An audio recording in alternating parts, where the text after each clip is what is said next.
తెలంగాణలో వడగండ్ల వాన కురిసింది. ఉదయం నుంచి ఎండలు దంచుకొట్టగా సాయంత్రానికి ఒక్కసారిగా వాతావరణం మారిపోయింది. పలు ప్రాంతాల్లో అకస్మాత్తుగా కురిసిన వడగండ్ల వానతో రైతులు తీవ్రంగా నష్టపోయారు.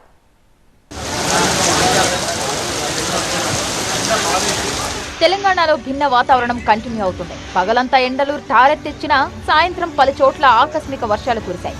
కామారెడ్డిలో భారీ వాన దంచుకొట్టింది. రోడ్లన్నీ జలమయమయ్యాయి. రోడ్లపై వరద నీరు పొంగి పొర్లింది. దీంతో కామారెడ్డి వాసులు తీవ్ర అవస్థలు పడ్డారు.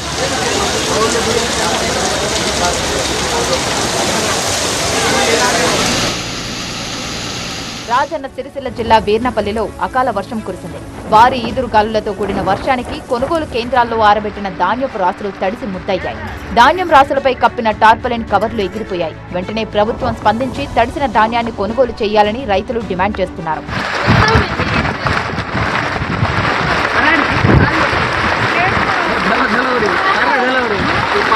నిజామాబాద్ జిల్లా సిరికొండ మండల కేంద్రంలోని పలు గ్రామాల్లో వడగండ్ల వర్షం కురిసింది. భారీ ఈదురుగాలులు, వడగండ్ల వానకు రైతులు పంట నష్టపోయారు.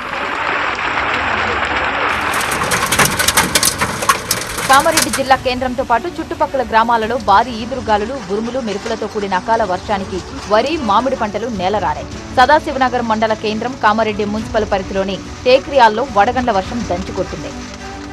మేడ్చల్ జిల్లా కుత్బుల్లాపూర్ నియోజకవర్గంలోని పలు ప్రాంతాల్లో భారీ ఈదురుగాలులతో కూడిన వర్షం కురిసింది. చింతల్ పద్మానగర్ ఫేజ్ 2లో విద్యుత్ స్తంభాలు, భారీ చెట్లు నేలకొరిగాయి. దీంతో పలు వాహనాలు ధ్వంసమయ్యాయి. సూరారం, బహదూర్పల్లి, దుండిగల్, గండిమైసమ్మ, బౌరంపేట్, కోంపల్లి, దూలపల్లి, సుచిత్ర సెంటర్ పరిసర ప్రాంతాలలో వర్షం కురిసింది.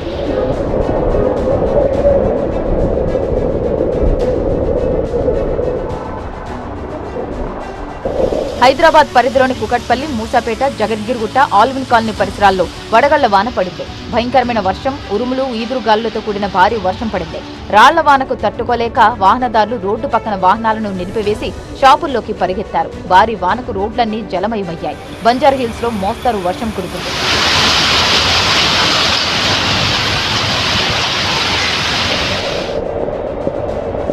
రాజన్న సిరిసిల్ల జిల్లా సిరిసిల్లలో పిడుగులతో కూడిన వర్షం కురిసింది. రాజీవ్నగర్ శివార్లో తాడి చెట్టుపై పిడుగు పడింది. మంటల్లో తాడి చెట్టు పూర్తిగా కాలిపోయింది.